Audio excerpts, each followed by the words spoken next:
Hyderabad and Hyderabad International Convention Center, with the dignitaries Hema, John, Vishnu, and Harvey.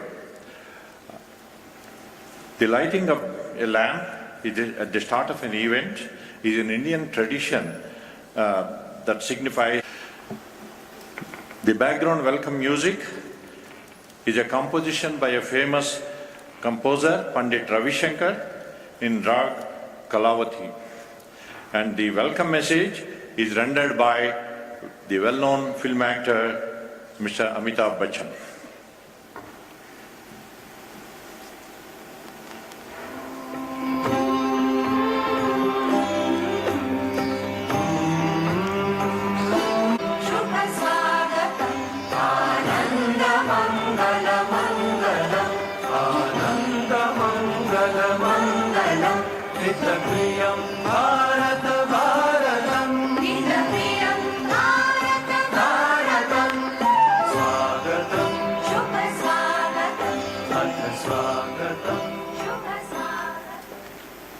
We welcome you all to these celebrations in this ancient land of ours. The human spirit soars in sport, eternally to excel. With pride, the charioteer guides, bringing out in each the best. We welcome you to these celebrations in this awakened land of ours. New desires bloom. There's a fragrance of new fulfillments. In arenas imprinted with friendship, fraternity finds fruition, forever growing. We welcome you to these celebrations on this auspicious occasion, to this ancient, awakened land of ours.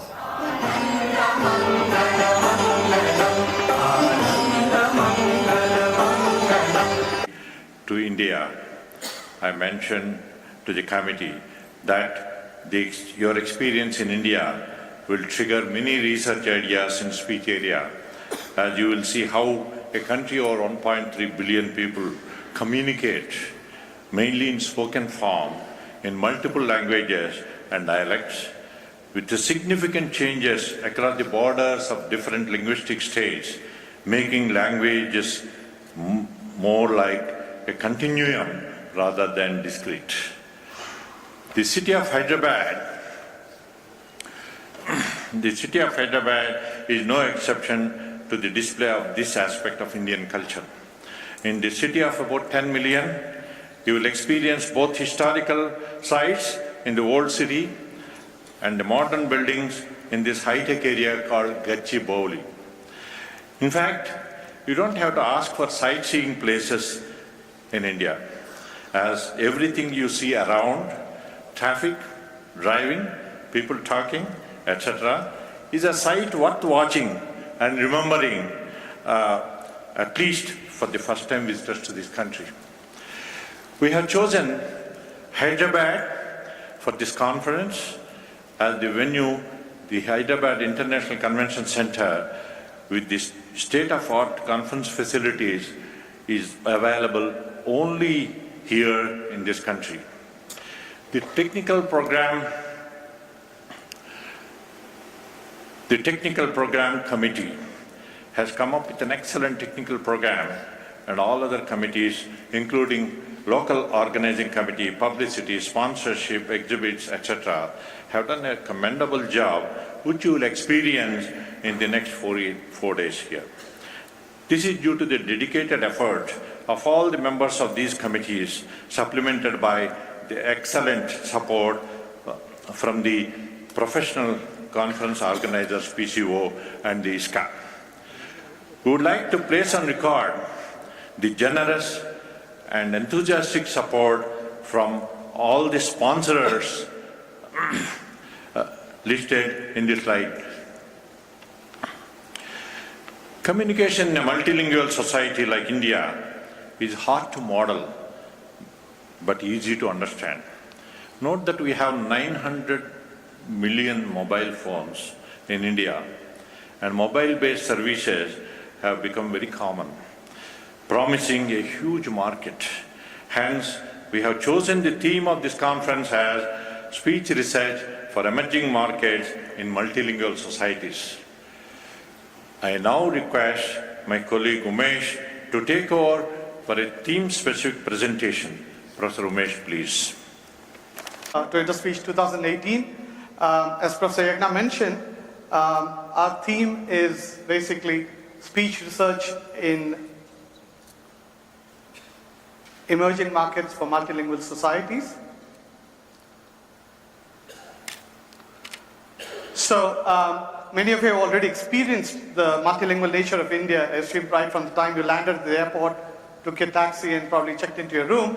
What you would have not realized is that in almost all urban cities, you probably have at least 3 languages, sometimes 4 languages spoken.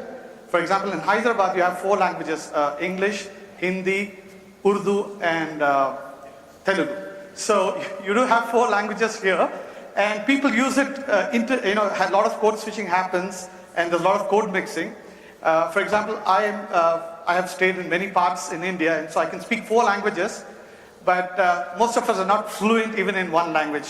So what we do is we borrow words from the language, the other languages that we know, and so we have the pseudo languages called Hinglish and Tanglish and so on, which is basically words that come from different languages, code mixed kind of language. So there are some very interesting examples of code switching that happens in India. So the first one I'll just read out. It says, she was bunowing the masala jab phone ki gaddi baji. So the words in Hindi are marked in red, and we even use the verb, and the tense comes from English. It says frying.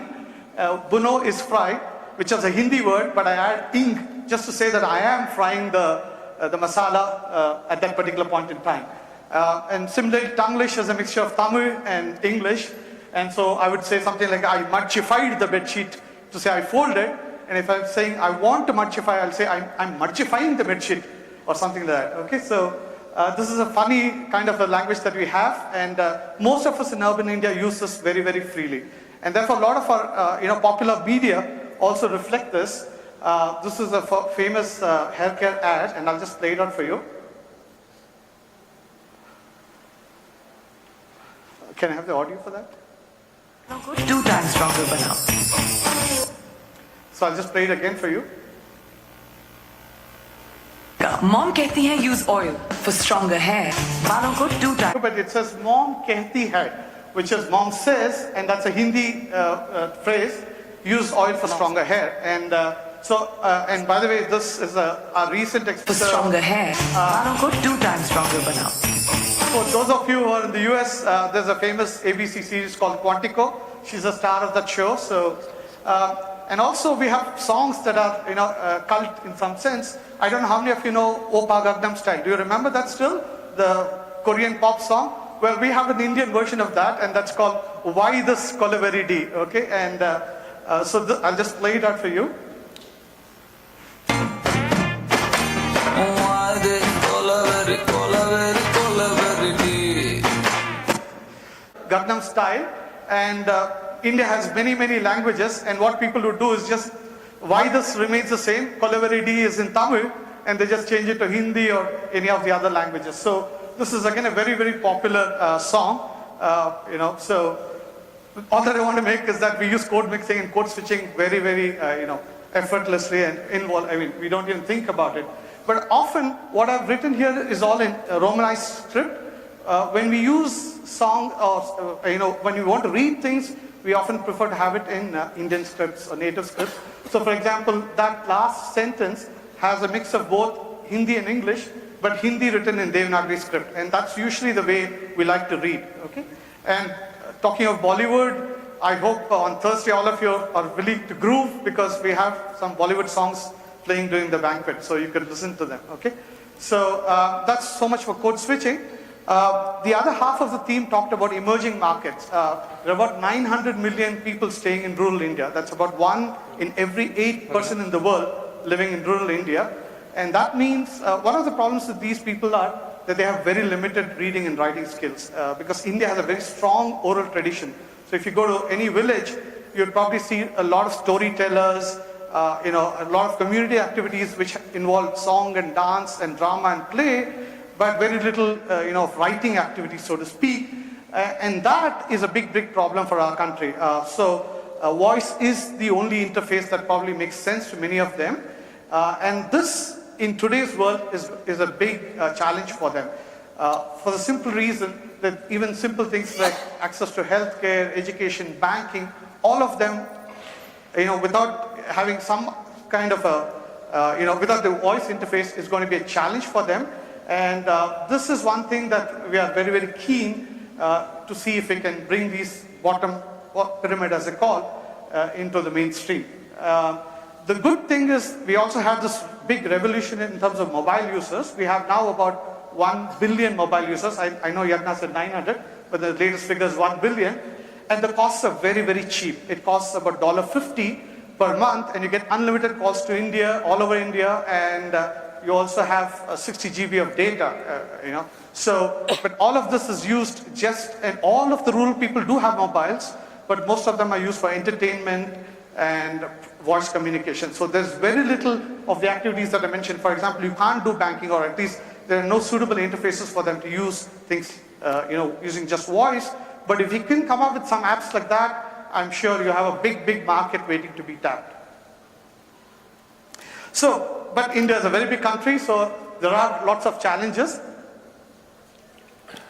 For one, as Yagna mentioned, language is a continuum. We talk about, so many languages, but actually every 50 kilometers, you're going to probably see a change in the language, okay? So there's a gradual gradation of change, and therefore it's difficult. So you have a lot of these problems of accent and dialect variations. I've already talked about code switching.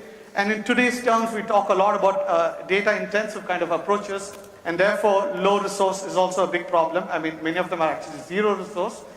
And finally, many of them are very, very hesitant to use this kind of technology. They've never used this kind of technology, and therefore you have to have a very good dialogue design for them to give you proper responses. So there are lots of challenges, and I hope that this conference, you take a lot after seeing everything in first hand. One of the things is also we deal with, it's a densely populated country, so we live in close quarters. So you have a lot of background speech, people talking in close quarters to each other. And of course, we love to honk. I don't know how many of you face the traffic when you came through your bus, on your bus route. You would see that everyone honks. So I have this nice time-lapse video. This is a typical intersection in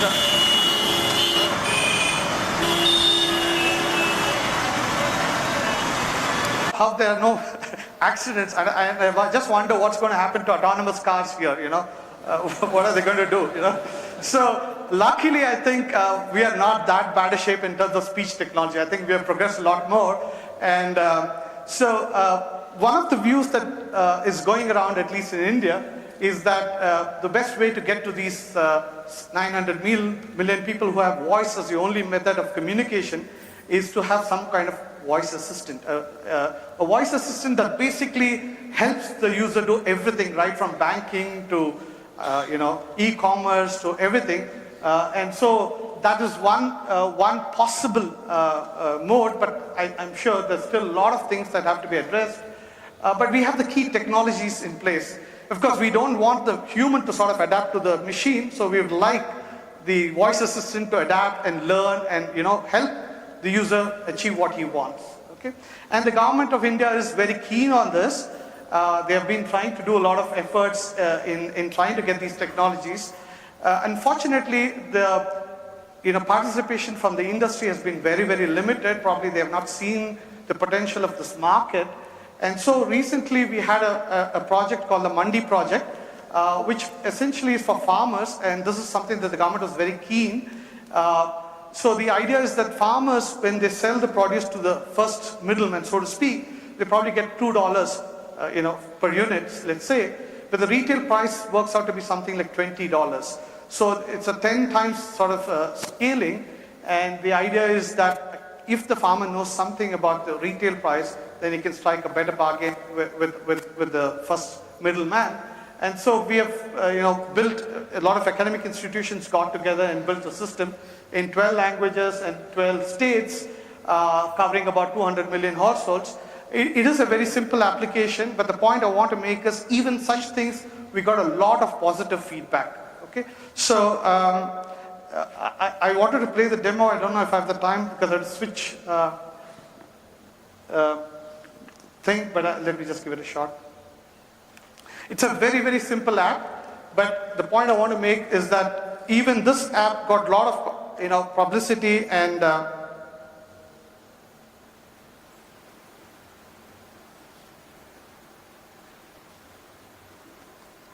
தமிழ்நாட்டின் விவசாய தொடர்பு மையத்திற்கு உங்களை வரவேற்கிறோம். உங்கள் மாவட்டத்தின் பெயரை மட்டும் பீப் ஒலிக்கு பிறகு கூறவும். விழுப்புரம்.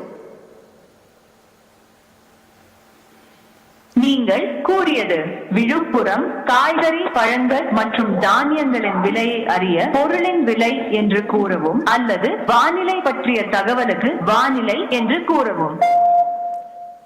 பொருளின் விலை. விவசாய பொருளின் பெயரை மட்டும் பீப் ஒலிக்கு பிறகு கூறவும். எடுத்துக்காட்டாக நிலக்கடலை அல்லது கேழ்வரகு. நிலக்கடலை. நீங்கள் கூறியது நிலக்கடலை. The point I want to make is something simple like this has generated so much goodwill, and farmers are interested in having something like this.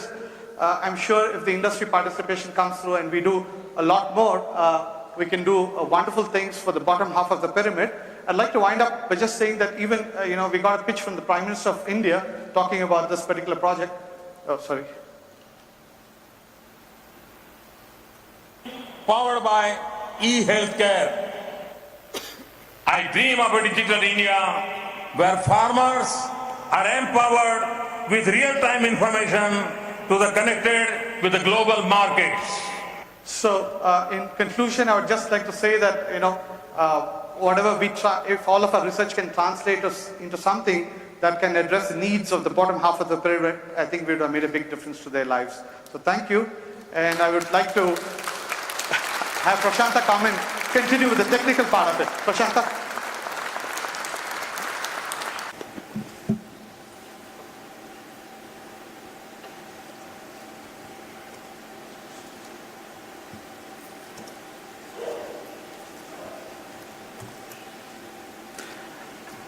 Good morning, everyone. Thanks, Umesh.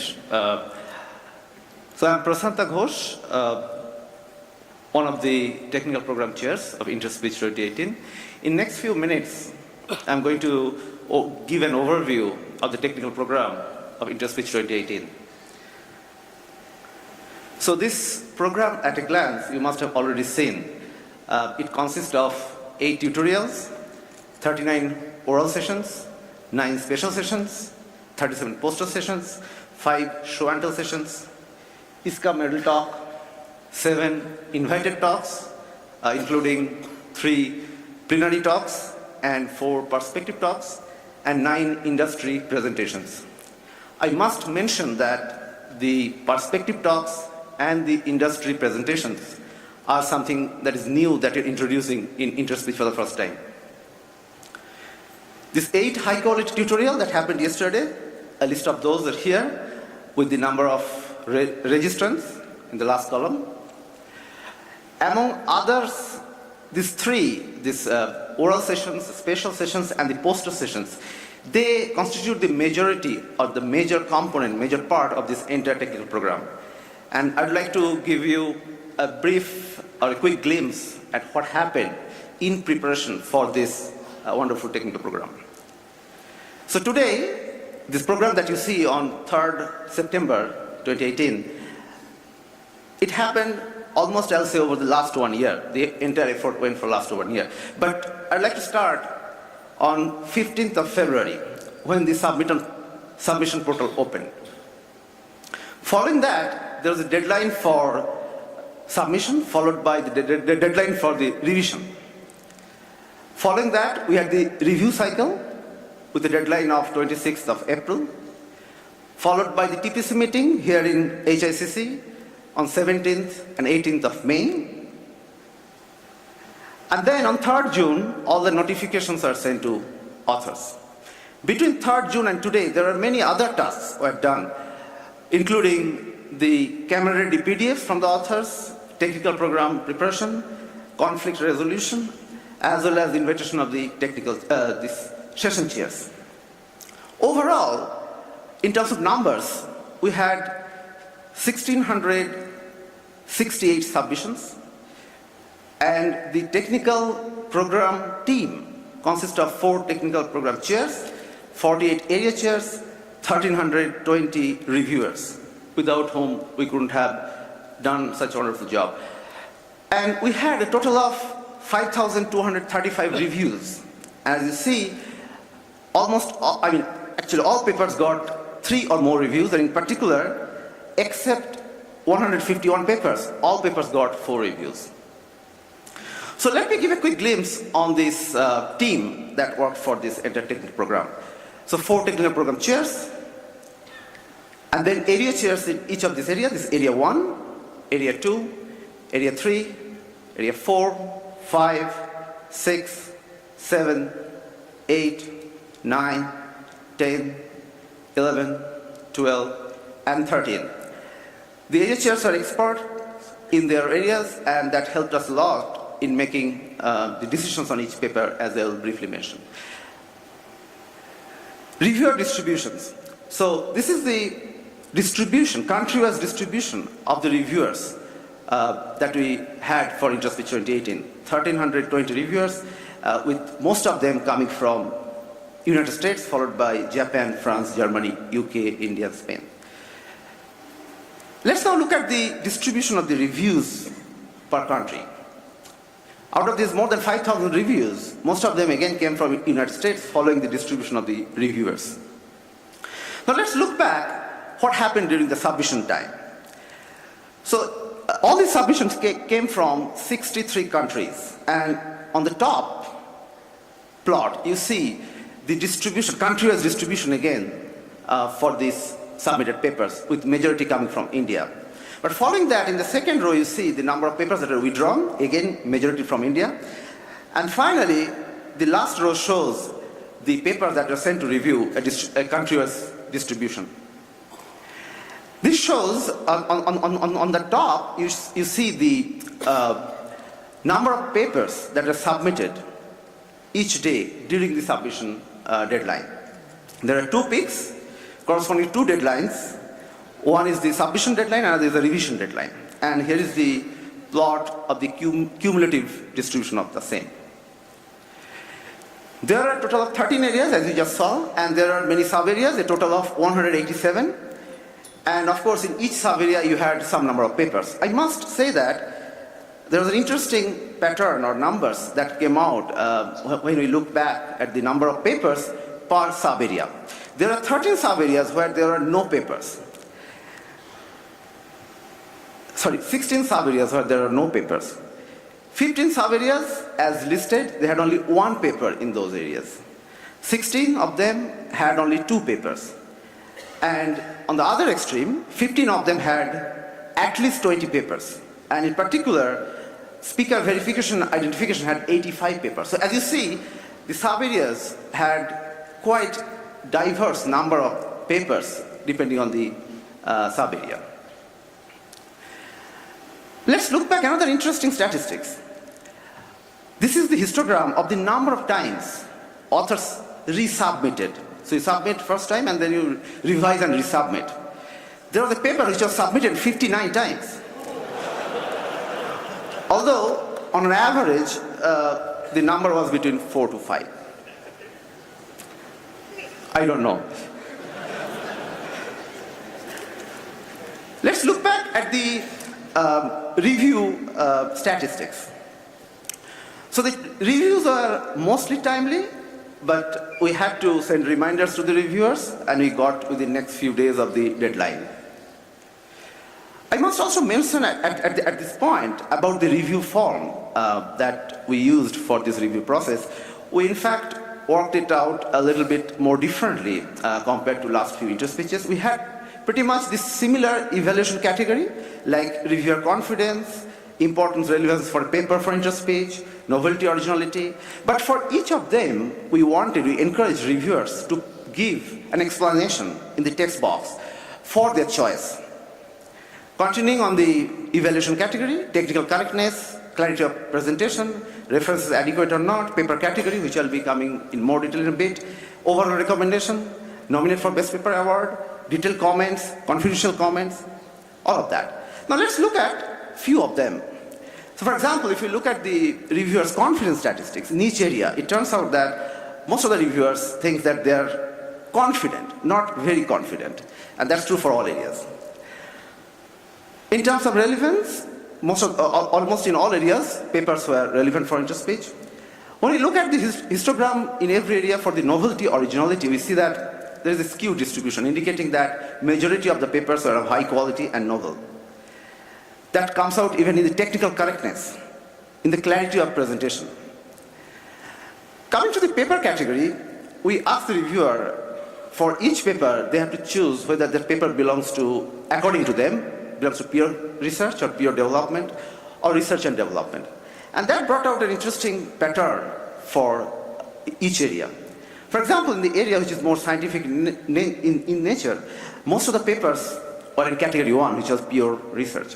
While in area 8, it was primarily in the third category, research and development.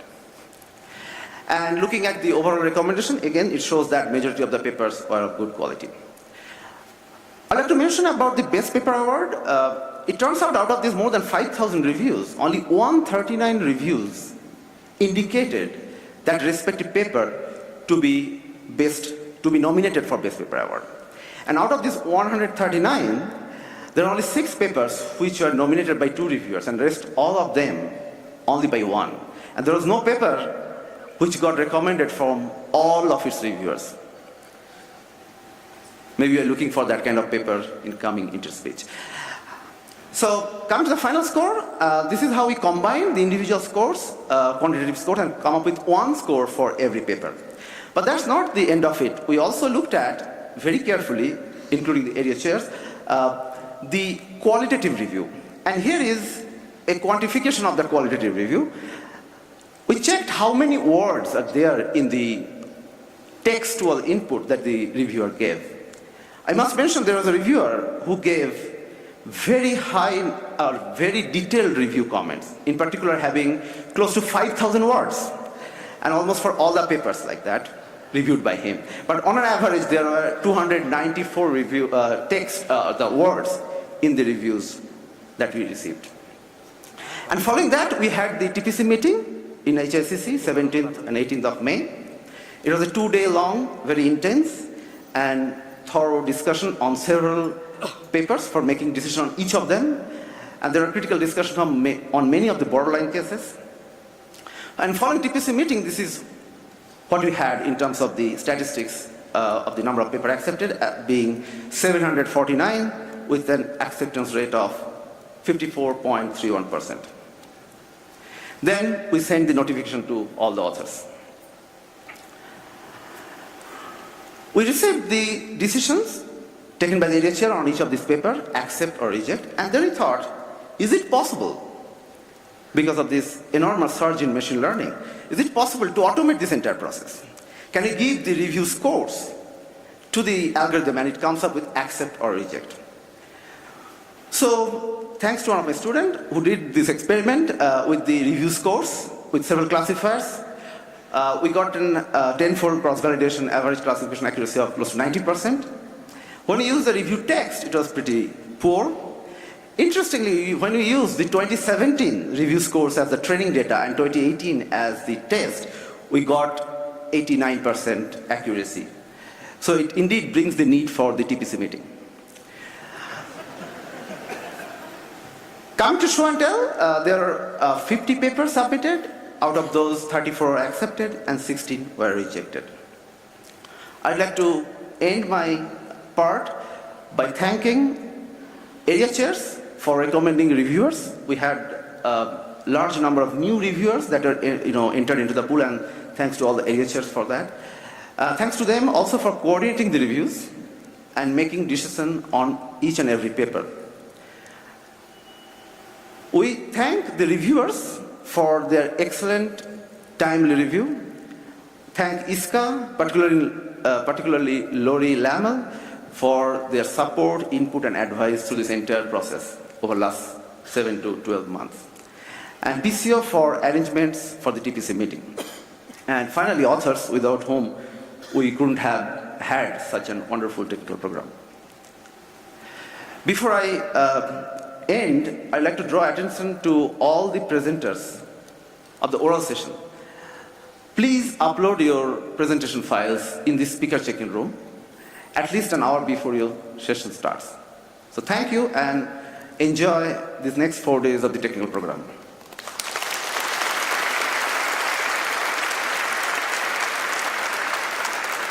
I now request John to address the audience. You had your dark suit and greasy wash water all year. Okay. You know you've been in speech too long when you know that quote really well.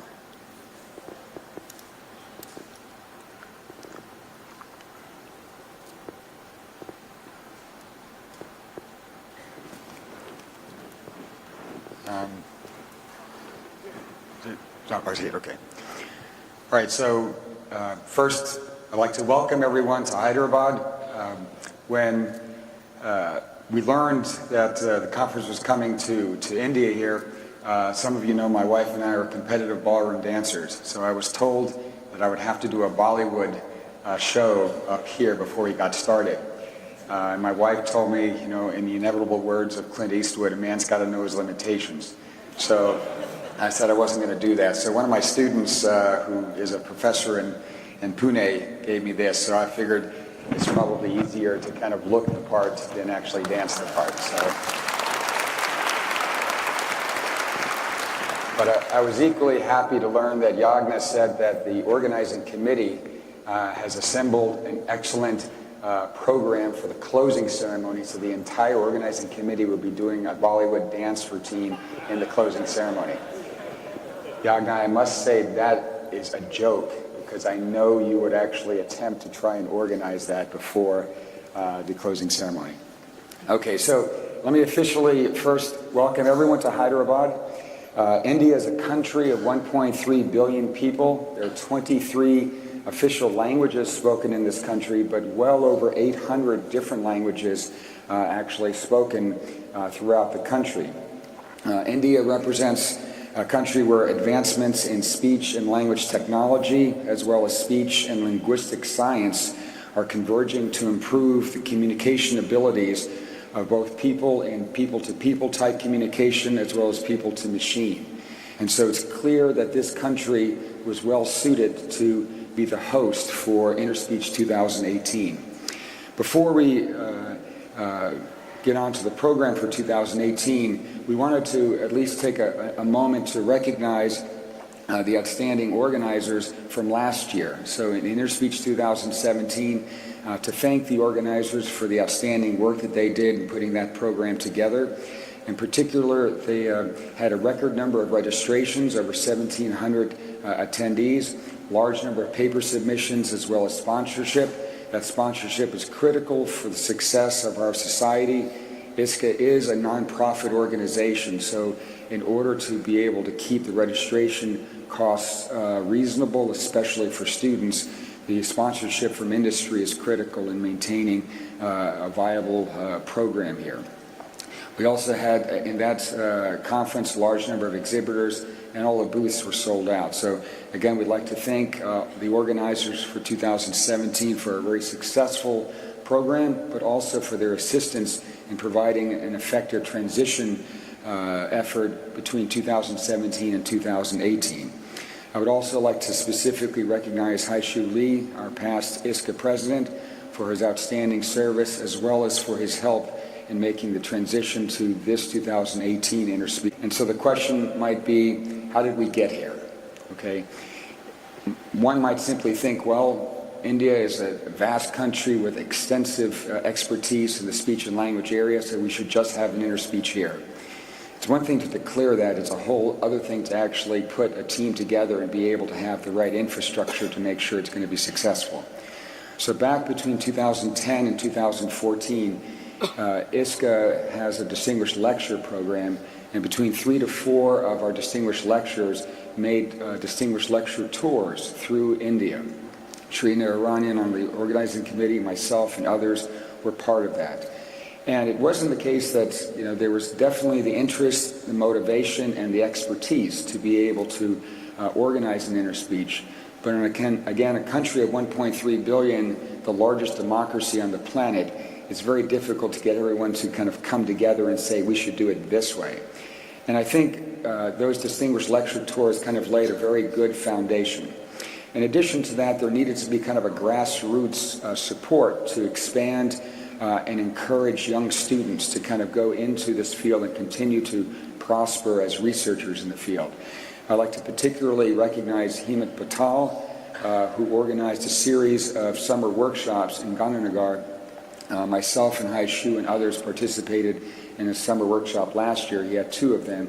He also is organizing a satellite workshop at this conference. But Hemant was very successful in bringing large numbers of students from various different locations in India to Gandhinagar to be able to participate in these summer workshops. They lasted for a week, and they were very motivating and really engaging. Many of those students are actually here today. So the last part then might be, well, once you kind of have the grassroots, you have the motivation, you need to put together a team. And so that team needs to have a leader, but that leader also needs to be humble. He needs to be motivating, inspiring, but also understanding how to delegate to an expert team. And so Yagna was chosen as the general chair.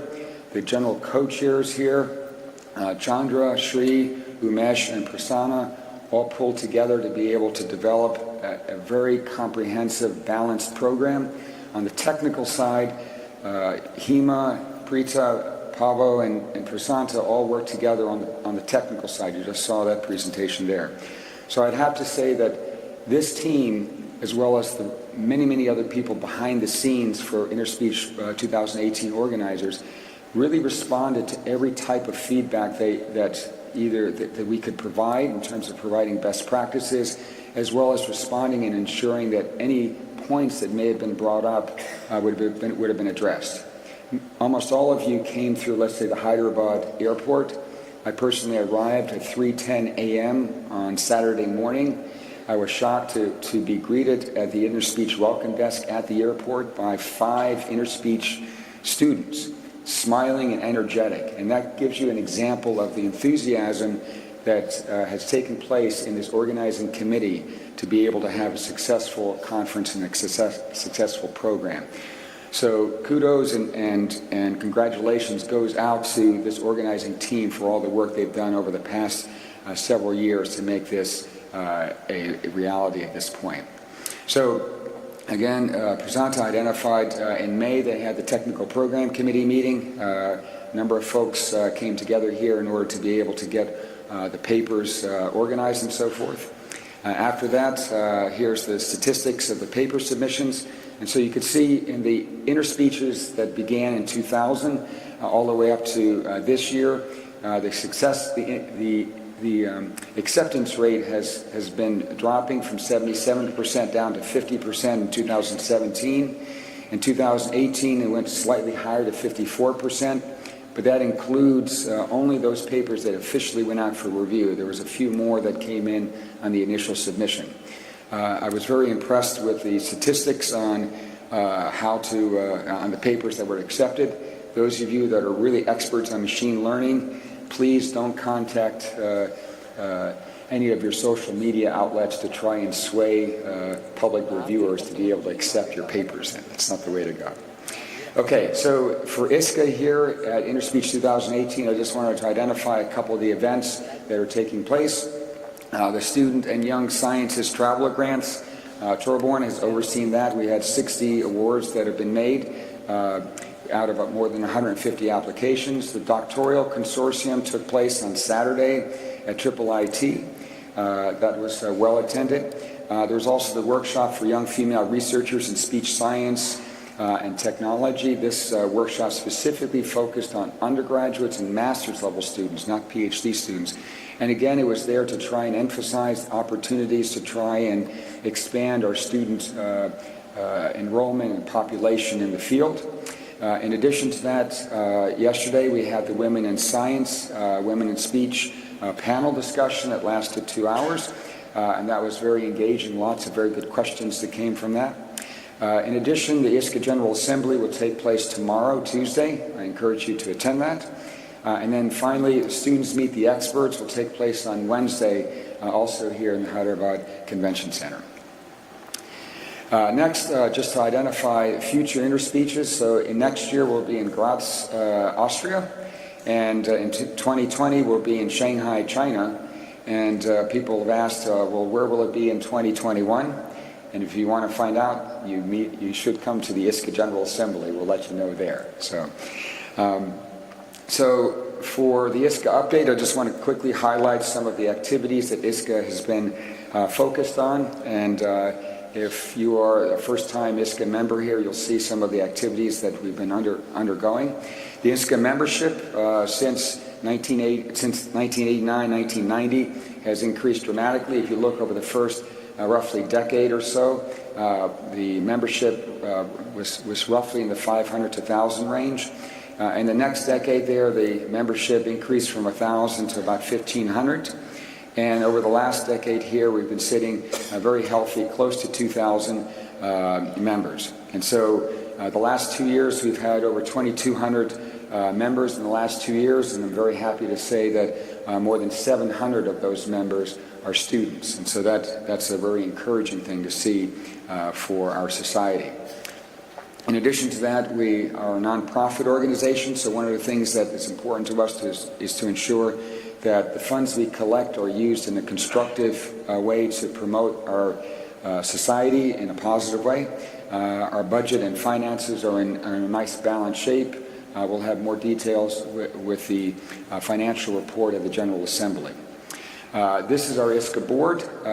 Each of the members here are all our volunteers and put an enormous amount of time and effort into ensuring that ISCA is a viable and productive society. If you see any of those members and have any questions or feedback that you'd like to provide us, please do so. We all are wearing some type of our badge with a yellow type flag there, so please give us feedback if there are things that you'd like to see happen, or come to the General Assembly and give us feedback there.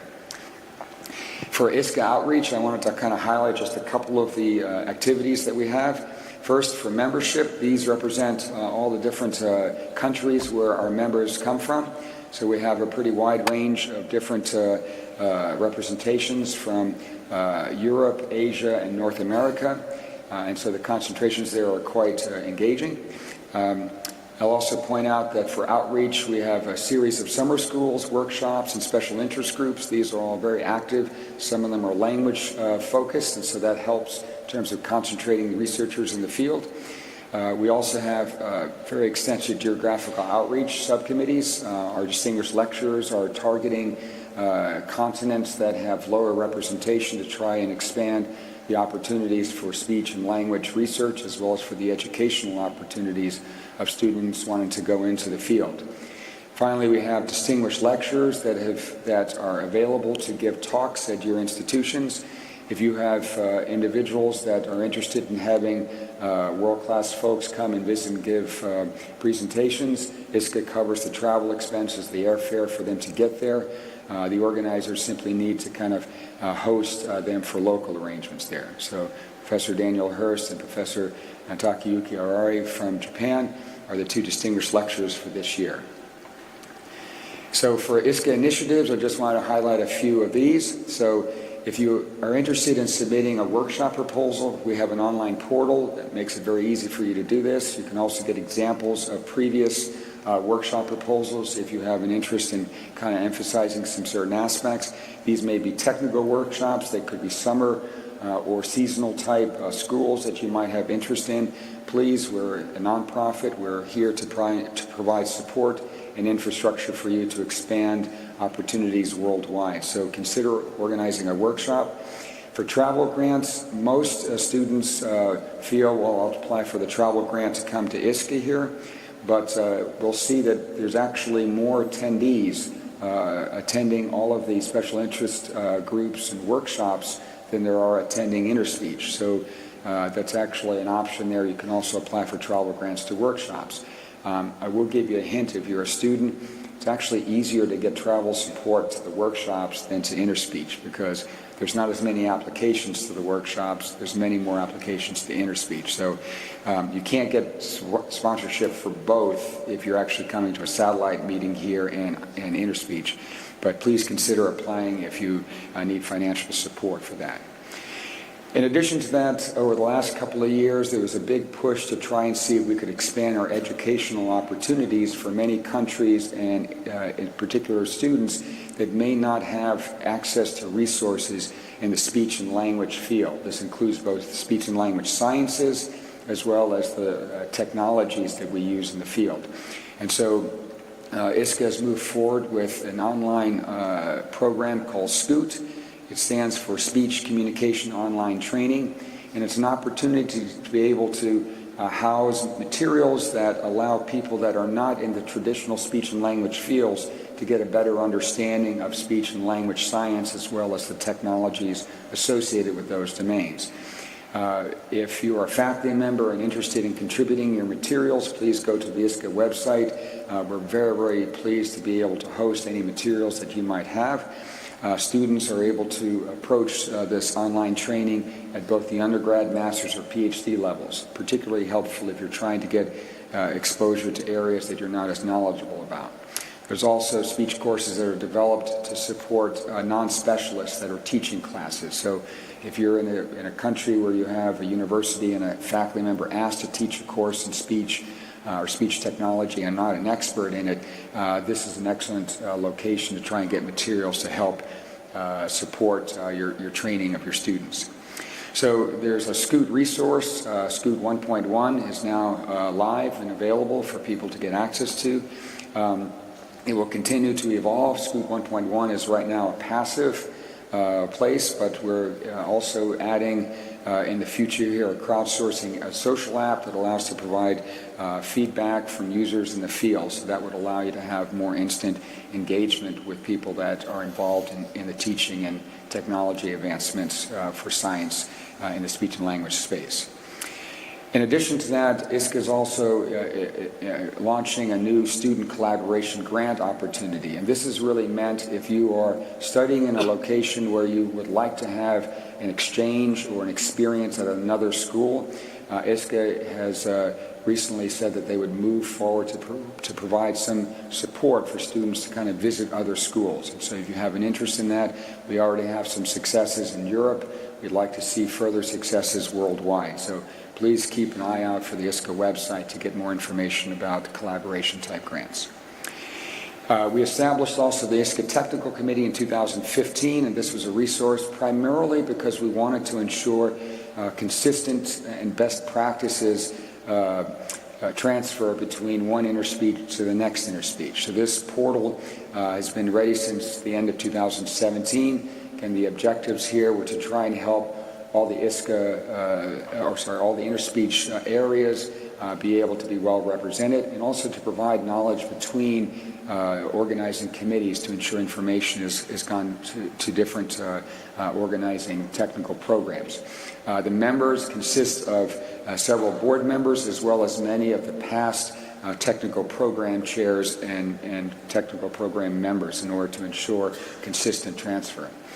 Next, in order to try and maintain lower registration fees, particularly for students, as well as to encourage countries that may not necessarily feel that organizing an interspeech would be maybe too big of a risk for them, we've established the Interspeech Risk Fund. This was announced and voted on in the previous interspeech General Assemblies. There's a financial amount of funds that fortunately were provided by the organizers of Interspeech 2015, And this interspeech risk fund allows organizers to run closer to the break-even point and not have to worry about catastrophic events that might deal with, let's say, weather or some other events that might impact the number of attendees or the success of a conference. So ISCA realized this is an important thing to ensure consistency as well as to lower the number of sleepless nights that maybe some organizers would have to go through in order to organize an interspeech. I will personally say I know of at least one organizing committee that the 3 co-chairs actually put up as collateral for organizing interspeech their houses where they lived. So that tells you that people are dedicated to try and organizing this conference. We feel this interspeech risk fund will help lower that risk and allow organizers to be focused more on the program and ensuring that it would be successful.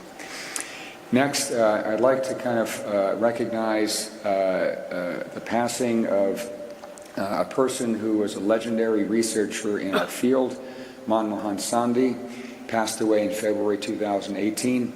I was born in New Jersey and grew up 20 miles away from AT&T Bell Labs, and so through all my career, I followed many of the researchers at AT&T, but Manmohan Sandhi was to me one of the legendary pioneers in the field. Mohan was credited with establishing the first solution for echo cancellation in the field of voice communications. He went on to provide outstanding mentorship for countless people that worked at AT&T as well as for countless students that did summer internships at AT&T for many years.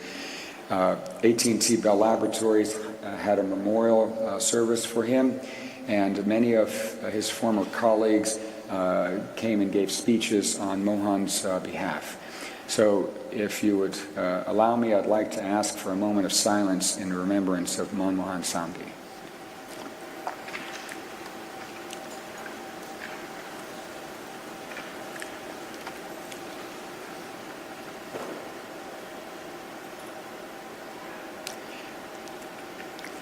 Thank you very much. Mohan, know that your legendary work has inspired many students and researchers here at this conference today. So at this point, we're going to move on to the awards and recognition program for interspeech. First, we have the Best Student Paper Awards. We have 12 finalists, and they're organized here in terms of time, 2 for today, 1 for tomorrow, and a number for Wednesday. If you see any of these presentations, please attend them and talk with the students there. In addition to that, we have our ISCA Fellow Program. So now I'm going to turn the floor over to Phil Green, who is our ISCA Fellow Coordinator, who will be presenting the ISCA Fellows. Jerome Bellagarda is our external chair. We have an external Fellows chair, a committee that oversees the Fellows nomination and process. So, Phil.